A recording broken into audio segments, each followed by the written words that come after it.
Hello, this is the LEGO Ninjago TV series, not movie series, Ninja Nightcrawler, featuring one of the larger single-seat minifig scaled cars that I've seen, certainly that I've had. It's quite a lot larger actually than I even expected from looking at the pictures. I feel like most of the angles I've seen have been kind of like this, where it just looks like a very low, wide, kind of muscular, sporty car. But as you rotate it around, look behind the cockpit and in front of the rear tires. Look at that length there. It's just so extended to hold this whole weapon system.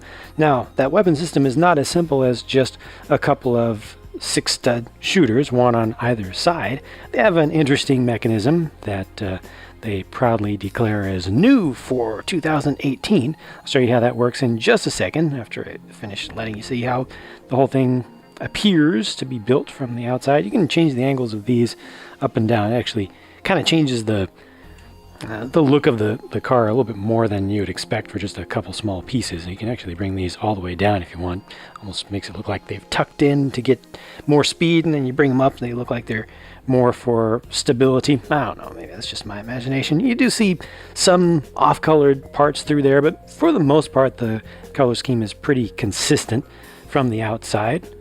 A lot of studs on the side construction, of course. A lot of nice kind of jigsaw puzzle kind of insertion of pieces where parts come together and they help to complement each other in their own natural shapes, such as with these flaps up here that have the angles going in. Now, it doesn't look quite so impressive just from here. Actually, a little bit, kind of going with the lines of these double curved slope pieces. But I feel like from this higher angle, you see even better how this nice, not only just kind of triangular shape is created here, but you get kind of an X going out to the canopy, and that almost continues out to the edges of the canopy. So some really nice shaping here.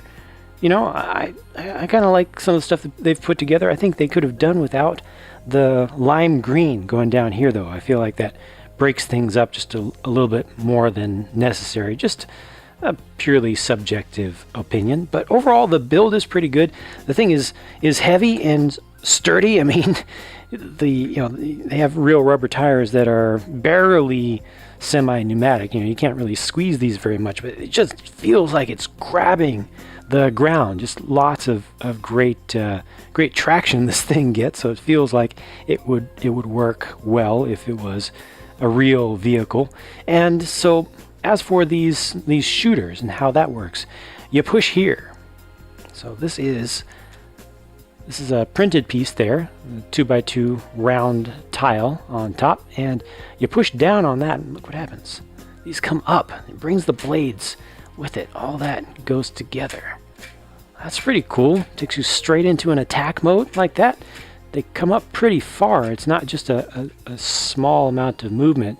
And they come way up, really changes the shape of the thing. I could definitely do without those blue pieces there. That was completely unnecessary, but from this angle it doesn't look so bad. But yeah, you just see how they've got a flap here.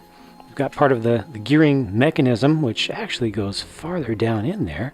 That's interesting because it's ultimately connected to the axles. So this starts to turn the little actuators inside of there, the little triggers, and just as you drive this along, it will fire off all these studs, and those studs are going all over my entire room right now. Out of all the ones that I just fired off, it looks like 1, 2, 3, 4 are still within reach. I tried to put my hand just off camera in front of this, but yeah, those go absolutely everywhere. Fortunately, they give you a full recharge of those, plus a little bit, so an extra dozen plus some extra spares. But yeah, you're just driving along, you push this down, it just shoots off, and they go absolutely everywhere. It's quite a thing that happens. It's kind of shocking just how much firepower you feel coming out of this.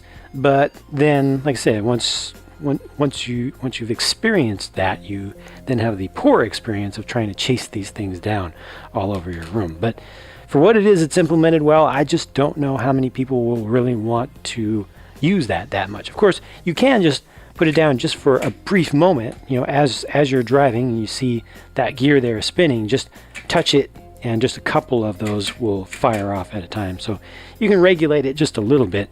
Such a large cockpit for this thing. Look at that, just to hold one single figure. I appreciate the tan color that they put in there, the tan and the dark tan both.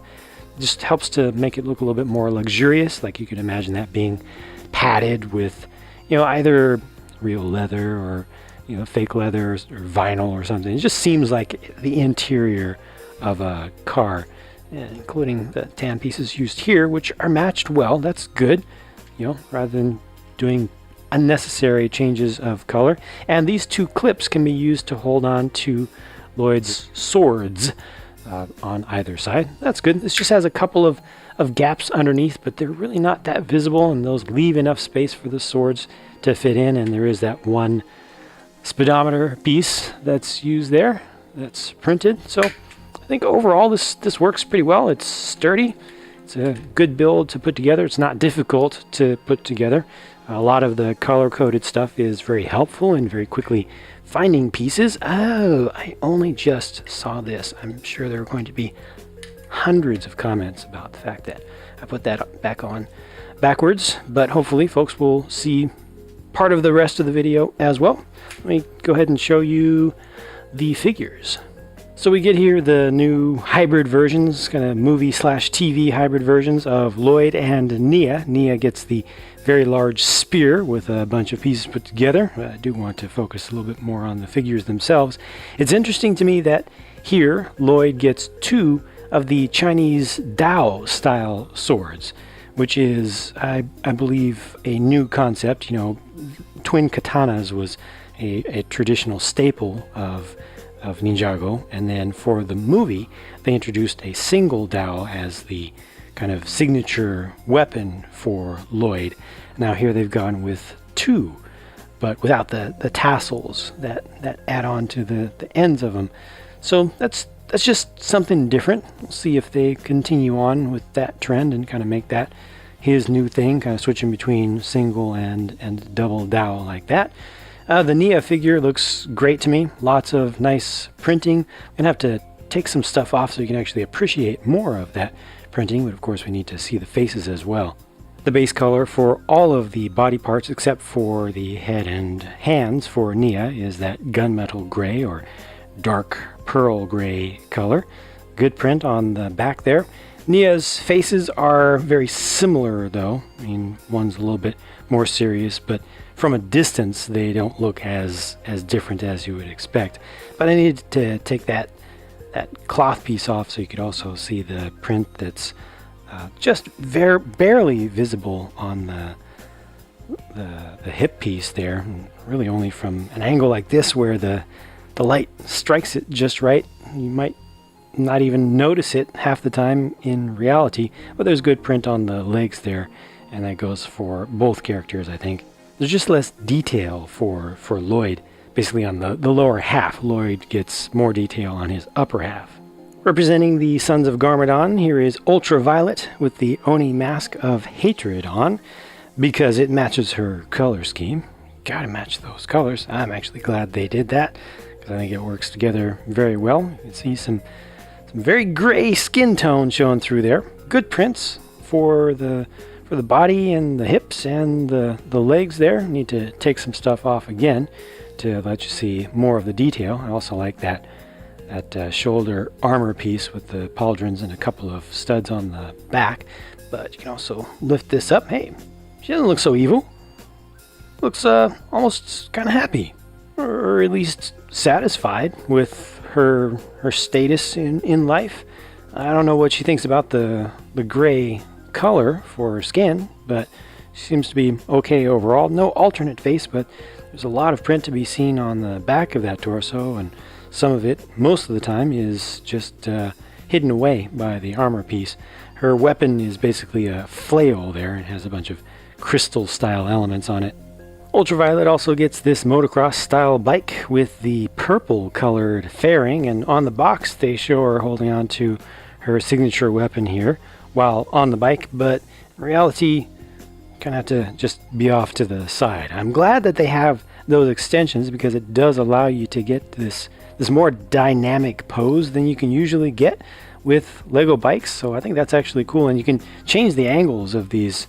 They kind of look like exhaust, suggestions of exhausts that are just pointed up, but you could also just use them as regular holders for the katana, the red katana. You can also use that to hold the bike up more vertically like this, but I think they're supposed to be like this most of the time. If she's not holding on to the flail, then the bike is able to balance a little bit better. Just take careful balance, but it is possible. I think the bike looks pretty cool. Just a couple little pieces added to either side, and she can use those weapons if she wants. And it's nice to get the purple color for the fairing piece. And that's the Ninja Nightcrawler set. Much larger car than I expected it to be. Thankfully, it makes the price a little bit more palatable. The price to part ratio is good. Most of the size, I think, came from needing to fit in the new shooting function, the automatic shooting while driving function, which I think was a really good idea for an action feature, or kind of an augment to an action feature, at least in theory. I think in practice it's a really bad idea because those studs do just go absolutely everywhere, and they are not fun to chase down. They're really not fun to chase down. But as I mentioned, you can just kind of push down a little bit, shoot a little bit, let it go, find the studs, kind of moderate the firing rate a little bit. But overall, I think that each thing looks good here. I'm more impressed with the bike, as simple as it is, but the bike with Ultraviolet, with her weapon and everything, that just kind of looks nicer than I expected, even though it's a small kind of side thing in this set. I think it really adds a lot of value here for play. I can see these really fighting against each other, even though there's such a huge discrepancy in size. And the middle figure, Nia, I think is the best figure out of the three. I think a lot of kids will really enjoy having this set, although I think a lot of parents will have trouble rationalizing spending that kind of money on just a car and a bike in a set that has just 3 figures in it. I think the set would have been just as successful, if not more successful, if they had made the whole thing a bit smaller and left out the shooting function, or possibly just had a single shooter mounted from the back in the center that you could fire off completely manually. Shorten down the whole bike, or the whole car. Still would have looked very similar, but I think could have been priced a bit lower. Those are just my thoughts though. Hope that you've enjoyed this look at the set regardless. Thank you for watching, and I'll talk to you again soon.